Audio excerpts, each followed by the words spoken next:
Shooting అనేది మొత్తానికి తిరుపతిలో ప్రయాణికులందరూ చాలా ఇబ్బందులు పడ్డారు. మరి వీళ్ళందరూ పర్మిషన్ తీసుకునే మేము షూటింగ్ చేస్తున్నామని చిత్ర యూనిట్ చెప్తున్నా కూడా మరి దానికి సంబంధించిన అలిపిరి కానీ హరే కృష్ణ మందిర్ ప్రాంతాల్లో షూటింగ్ జరగడం వల్ల వీళ్ళందరినీ బౌన్సర్లను పెట్టుకొని షూటింగ్కి అంటే ట్రాఫిక్ మొత్తానికి 2 కిలోమీటర్ల మేర ట్రాఫిక్ స్తంభించిపోయింది ఉదయం 7 గంటల నుంచి 10 గంటల వరకు అని. దీనివల్ల మొత్తం ట్రాఫిక్ మొత్తం డైవర్షన్ చేసినా కూడా భక్తులు చాలా తీవ్ర ఇబ్బందులు పడ్డారని, ఈ అంశాన్ని ఎందుకని తిరుపతిలో ఇలాంటి అంశాల మీద అంటే మెయిన్ భక్తులు ఎక్కువగా రద్దీగా ఉన్న రోడ్లపై దీనికి ఎందుకని పర్మిషన్ ఇచ్చారని కూడా భక్తులు చాలా తీవ్ర ఆవేదన చెందుతున్నారు. ఇక వేరే చోట ఇచ్చిన ఇబ్బంది ఉండదు కదా అని కూడా అంశాల మీద బేస్ చేసుకుని మరి ఒక పీరియాడిక్ డ్రామా అంటున్నారు, దీంట్లో నాగార్జున ధనుష్ అంటున్నారు. దీనికి సంబంధించిన సినిమాలపై మరి తిరుపతిలో అంటే బాగా రద్దీగా ఉండే ప్రాంతాల్లో పర్మిషన్స్ ఇవ్వడం అది కరెక్ట్ కాదు అని దీనికి సంబంధించిన బీజేపీ నాయకులు కూడా మొత్తం పోలీస్ డిపార్ట్మెంట్కి వినతి పత్రం ఇవ్వడం. సో ఇలాంటి పరిస్థితుల్లో మరి రేపు జరగబోయే గోవిందరాజుల ఆలయం దగ్గర షూటింగ్ కూడా మొత్తానికి అనుమతిని పోలీసులు రద్దు చేసినట్లు కూడా తెలుస్తుంది. ఇలాంటి పరిస్థితుల్లో మరి 2 కిలోమీటర్ల మేర ట్రాఫిక్ అంటే అందులో బాగా రద్దీగా ఉన్న సమయంలో ఇలాంటి సంఘటనలు అనేది మొత్తానికి తిరుపతిలో ఉన్న భక్తులు కానీ ప్రజలు కానీ తీవ్ర ఆవేదన వ్యక్తం చేశారు. ప్రయాణికులకి ఇన్ని రకాలుగా ఇబ్బందులు గురి చేయడం ఎంతవరకు సమంజసమని పోలీస్ డిపార్ట్మెంట్ని కోరడంతో మొత్తానికి పోలీసులు రేపు జరగబోయే షూటింగ్ సంబంధించిన మొత్తాన్ని అనుమతిని మాత్రం రద్దు చేసినట్టు తెలుస్తుంది. దీనిపైన మనకి మరింత సమాచారం మా కరెస్పాండెంట్ మోహన్ అందిస్తారు. Mohan, good evening sir.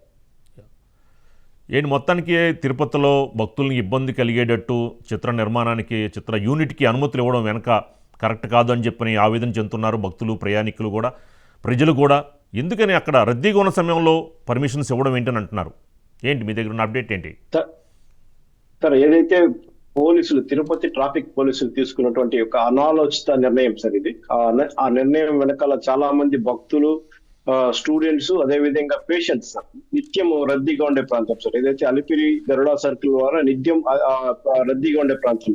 ఉదయం 5 నుంచే ట్రైన్లు రాకడ ఎక్కువగా ఉంటుంది సార్. ట్రైన్ లో భక్తులు రావడము, అదే విధంగా హాస్పిటల్కి వెళ్ళడానికి అంబులెన్స్ వెళ్లే దారి, అదే విధంగా స్కూల్ వెళ్ళడానికి స్కూల్ బస్సులు వెళ్లే దారి, మొత్తం అన్ని విధాలుగా కూడా ఆ ఏరియా పూర్తి రద్దీగా ఉండే ప్రాంతంలో పోలీసులు పర్మిషన్ ఇవ్వడంపై కూడా శ్రీవారి భక్తులు అదేవిధంగా ప్రతిపక్షాలు కూడా తీవ్ర స్థాయిలో మండిపడుతున్న ప్రాంతం సార్. ఇవాళ ఉదయం ఏదైతే మైత్రి మూవీ మేకర్స్ అనే ఒక నిర్మాణ సంస్థ చిత్రీకరిస్తున్నటువంటి ఒక సినిమాలో ధనుష్ హీరోగా నటిస్తున్నారు. అందులో నాగార్జున కూడా కొద్దిగా యాక్ట్ చేస్తున్నారని చెప్పి ఒక టాక్ అయితే వచ్చింది సార్. అయితే ప్రస్తుతం ఇవాళ జరిగినటువంటి షూటింగ్ లో ధనుష్ అయితే ఒక 15 నిమిషాలు కూడా యాక్టింగ్ పార్ట్ అయితే షూట్ చేశారని చెప్పుకోవచ్చు. ఉదయం 7 గంటలకు ప్రారంభమైన ఈ సినిమా షూటింగ్ 10 వరకు కూడా కొనసాగింది సార్. ఈ నేపథ్యంలో దాదాపు 3 గంటల సేపు అక్కడ ట్రాఫిక్ జామ్ అయిపోవడంతో దాదాపు 2 కిలోమీటర్ల మేర వేరే అన్ని వాహనాలు నిలిచిపోవడం, అదేవిధంగా ఏదైతే తిరుమలకు టైం స్లాట్ ఉంటుందో ఆ టైం స్లాట్ భక్తులందరూ కూడా ఆ టైం స్లాట్ మిస్ అవ్వడం కూడా మనం గమనించవచ్చు. అదేవిధంగా అక్కడికి ఆ దారిలోనే దాదాపు 3 స్కూల్ ఉన్నాయి సార్. ఆ స్కూల్కి వెళ్ళే ఆ బస్సులన్నీ కూడా నిలిచిపోవడము, పక్కనే రోయా హాస్పిటల్, ఆ పక్కనే స్విమ్స్ హాస్పిటల్, నిత్యం ఎప్పుడు కూడా దాదాపు 10ల సంఖ్యలో కూడా అంబులెన్స్ ఆ ఏరియాలో తిరుగుతూ ఉంటాయి. ఆ అంబులెన్స్ కూడా తీవ్ర ఇబ్బందులు పడుతున్న నేపథ్యంలో మొత్తానికి ఇవాళ సినిమా షూటింగ్ వల్ల భక్తులతో పాటు అసలు పేషెంట్లు, అదేవిధంగా విద్యార్థుల తీవ్ర సమస్యలు ఎదుర్కొనే నేపథ్యం సార్. దాదాపు 3 గంటల సేపు ట్రాఫిక్ జామ్ అయితే అటు టీటీడీ కూడా పట్టించుకున్నటువంటి భక్తులకి ఇబ్బంది కలిగితే టీటీడీ కూడా దృష్టి సారించాలి. అదేవిధంగా టీటీడీ కూడా ఎక్కడికక్కడ పోలీసులు ముందుగానే విచారించాలి సార్. దాదాపు అరగంట గంట దాకా ట్రాఫిక్ జామ్ అవుతానే కూడా ఎందుకు ఏదో ట్రాఫిక్ జామ్ అయిందని చెప్పి కూడా ఎవరు పట్టించుకోవడం, దాంతో ఒకసారిగా ప్రతిపక్షాలు అక్కడికి చేరుకొని కూడా ధర్నా చేసేంత పరిస్థితికి వచ్చింది. మరో పక్క మీడియా పోయి అక్కడ ప్రశ్నించేందుకు, మీడియా కూడా అక్కడ ఏం జరుగుతుందని చిత్రీకరించేందుకు వెళ్తే కొందరు మీడియా వ్యక్తులను కూడా అక్కడ ఉన్నటువంటి బౌన్సర్లు దౌర్జన్యంగా తోసివేయడం, కెమెరాలు లాక్కునేందుకు ప్రయత్నించడం, అదేవిధంగా ఇక్కడ మేము పర్మిషన్ తో కూడా షూటింగ్ చేస్తున్నాం, అలాంటి పర్మిషన్ ఉన్న షూటింగ్ మీరు ఎలా చిత్రీకరిస్తారని చెప్పి మీడియా వాళ్ళ పైన దౌర్జన్యం చేయడం, ప్రతిపక్షాలను కూడా బౌన్సర్లు పెట్టి తోసివేయడంతో కూడా ఒకసారిగా ఉద్రిక్తత వాతావరణ పరిస్థితి నెలకొనేది.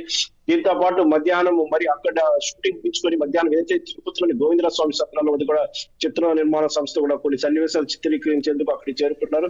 అక్కడ జరుగుతున్నటువంటి దీన్ని వీడియో రూపంలో చిత్రీకరించేందుకు మీడియా అక్కడికి వెళ్ళిన రూపంలో మీడియాకు సంబంధించినటువంటి ఒక వ్యక్తిని కూడా సెల్ ఫోన్ లాక్కొని అతను దబాయించడంతో కూడా ఈ కథంతా కూడా ఒక్కసారిగా తిరుపతి ఈస్ట్ పోలీస్ స్టేషన్ జరిగింది. దాంతో అక్కడ ఉన్నటువంటి మీడియాకు సంబంధించినటువంటి ప్రతినిధులు, అదేవిధంగా బీజేపీ పార్టీకి సంబంధించినటువంటి అధికార ప్రతినిధి భానుప్రకాష్, అదేవిధంగా పట్టణాధ్యక్షుడు శ్రావణ్ శ్రీనివాస్ అందరూ కూడా ఒక్కసారిగా 2 ఫిర్యాదులు చేయడంతో కూడా సాయంత్రానికి ఏదైతే చిత్రీకరణకు సంబంధించినటువంటి షూటింగ్ మొత్తం కూడా నిలుపుదల చేయాలంటూ కూడా పోలీసులు మైత్రి మూవీస్ కి తెలపడంతో కూడా రేపు జరగబోయే షూటింగ్ అంతా కూడా పూర్తిగా నిలిచిపోయిందని చెప్పుకోవచ్చు సార్.